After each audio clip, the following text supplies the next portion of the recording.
COMELEC Talisay City sobre Gidagsa sa mga gustong magparehistro nining unang adlaw sa katapusang semana sa extension sa voters registration. Ang report ni Marie Dumabog. Taas-taas na usab ang linya sa mga nipahimo sa extension sa voters registration dinhi sa Talisay City COMELEC office. Gani full force sa mga kawani sa COMELEC ug wa nay gitugutan nga maka-leave o maka-day off. Gipanlantawan usab nila nga mas mudaghan pa ang mga tawo sa mosunod nga mga adlaw. Gibanabana ang mula pa sa target nila nga 600 ka mga rehistrante kada adlaw. Usa sa subli nilang giproblema mao ang wa na masunod nga social distancing.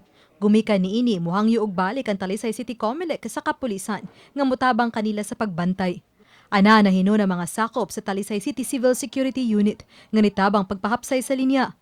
Abli ang buhatan sa COMELEC gikan sa alas 8 sa buntag hangtod sa alas 5 sa hapon. Kay Kutob sa Oktubre 30 ang extension, bukas ang ilang buhatan karong Sabado.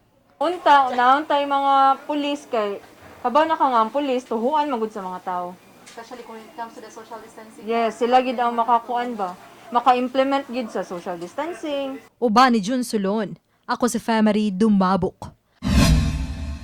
Balitang Bisdak.